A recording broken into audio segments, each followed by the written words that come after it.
everybody, it's your pal Mike Messier, and just a little, as I've just showered, I'm preparing my day, I'm getting ready to take on the world. But I saw this pack lying around my apartment, and I'm like, you know what? I'm not gonna wait. I'm not gonna try and sell this.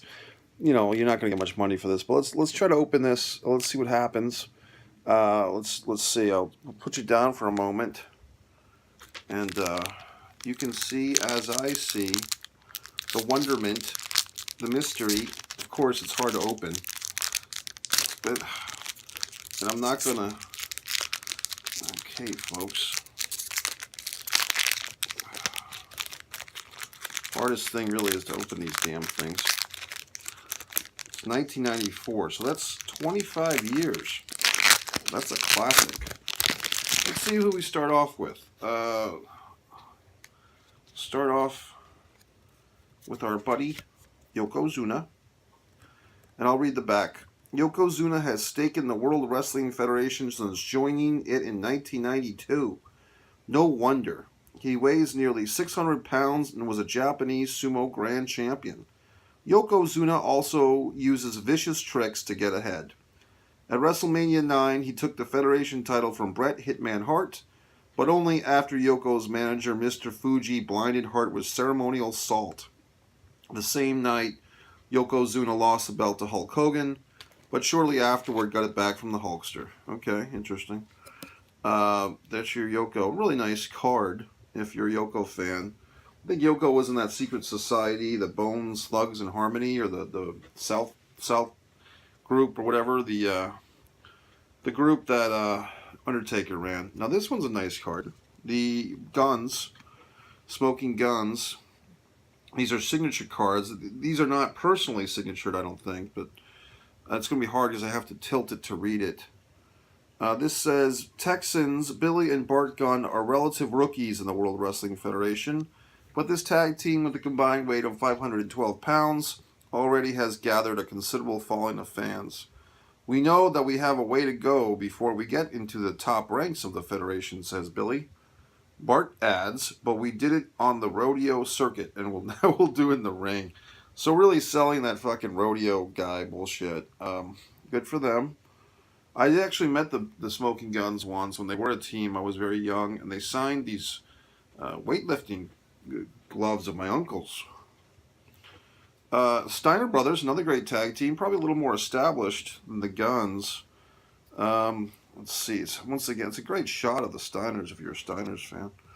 World Wrestling Federation, Rick and Scott Steiner don't seem to give a hoot about high-risk moves that could get them hurt. Scott finishes off people with the Frankensteiner. He goes into the air and inverted head scissors around his opponent's head and wham into the mat. Or they'll team up.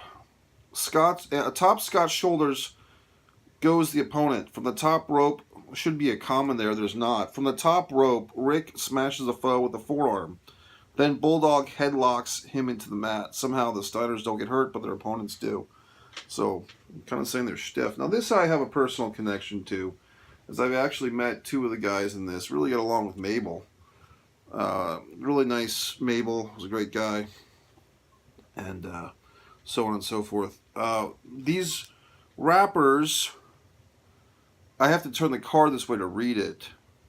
These rappers made their World Wrestling Federation debut in July 1993 and immediately made an impact. The combined weight of Men on a Mission's Mo and Mabel, 757 pounds, most of it Mabel. Men on a Mission, Mom, rose out of New York City's Harlem to find success in the ring. Now they set example for inner city kids. Think positive, man, advises Mo, and Mabel counsels, hard work and no drugs, you'll make it. So there you go, folks. That's what's, just no drugs and hard work. But Mabel was a great guy, and it's nice to see them on this card, this beautiful card. And I guess we're down to the last card already. I wouldn't say it's an underwhelming pack. No Bret Harts, no Bob Backlunds, no 1, 2, 3 Kids, no Razor Ramones, no Diesels, no Lex Lugers. But we have the Head Shrinkers. So what do we got for the fucking Head Shrinkers? Samu and Fatu the 566-pound head shrinkers, 566. It's actually 566. You want to put the and in there, but that's not correct. 566-pound head shrinkers from Samoa bring jungle ferocity to the World Wrestling Federation ring. They represent pure savagery, battering and tearing their opponents with raw jungle instinct. Yes. The Shrinkers have physically hurt more opponents than any other tag team, but sometimes their fury costs them loss of control, so they have never held the belts, but many times they have come close on any given night, ... Well, obviously, the Head Shrinkers did win the belts, I think 3 times, 2 or 3 times. I don't know if they ever won with the Barbarian. One of them, I think, Samu. So I think, oh God, this is Rikishi, if I'm putting my finger properly. That's Rikishi, who would also be the Sultan. And this other guy, I believe, is Samu, who was I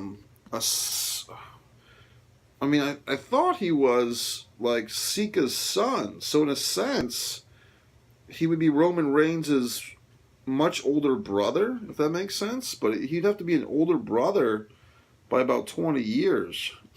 But I think he was the third member of, I think that was Samu. Yeah, Samu, who was Samoan number 3, like kind of at the end of their tenure in like the 1983 Samoan era. So he hung around for quite some time. If I could be wrong, but is that Roman Reigns' older brother? Well, that's it, folks. What do I think of this pack? I think it's a decent pack. I mean, I think that WWF in 1994 was kind of going through growing pain. Not even transitional, okay? Because you didn't have Razor and fucking Diesel. They weren't all fucking wonderful yet. I mean, they were getting there. Luger never gave him the belt. Never gave him any WWF belt, actually.